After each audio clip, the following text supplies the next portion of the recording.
Shalom, selamat pagi Bapak Ibu Saudara terkasih dalam Tuhan Yesus. Kembali saya menyapa pagi ini melalui kebenaran firman Tuhan dengan tema pertanyaan kehidupan. Matius 15 ayat 15 berbunyi demikian. Petrus berkata, "Jelaskanlah perumpamaan itu kepada kami." Bapak Ibu Saudara, ketika anak-anak masih kecil, mereka sering menghujani kita dengan pertanyaan. Mengapa, di mana, bagaimana, apa arti itu? Apa artinya itu? Meskipun terkadang hal ini mungkin terasa mengganggu bagi kita, itu menunjukkan bahwa anak-anak mendengarkan dengan penuh antusias. Petrus mengajukan banyak pertanyaan kepada Yesus. Saat Yesus mengakhiri kritik kerasnya terhadap para pemimpin agama yang seringkali lebih peduli dengan hukum makanan daripada bagaimana mereka memperlakukan orang, Yesus menceritakan sebuah perumpamaan singkat yang diakhiri dengan kata-kata ini. Jika orang buta menuntun orang buta, keduanya akan jatuh ke dalam lubang. Petrus bingung dengan maksud Yesus, jadi ia meminta klarifikasi.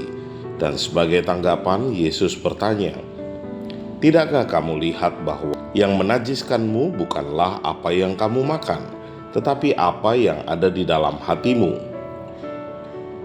Seperti orang Yahudi yang setia pada masa itu, Petrus dan murid-murid lainnya memperhatikan dengan seksama hukum makanan pada zaman mereka.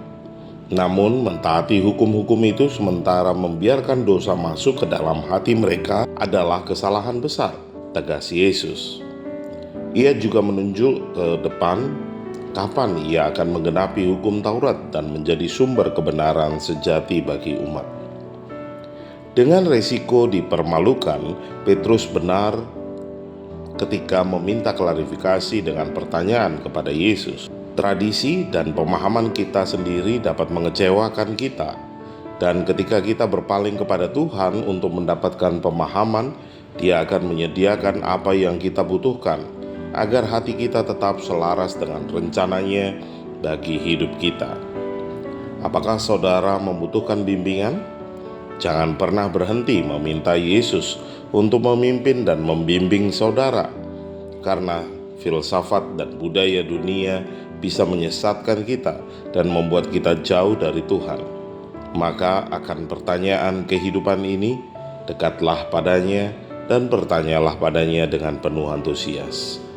Amin. Mari kita berdoa.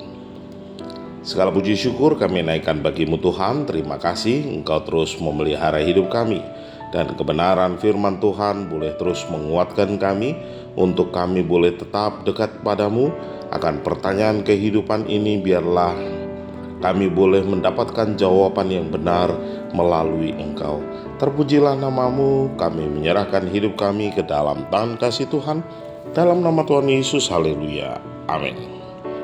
Selamat pagi, selamat beraktivitas, tetap semangat, Tuhan Yesus memberkati kita semua. Shalom. Melayani Yesus itu terlebih dari semua. Melayani Yesus itu terlebih indah, itu terlebih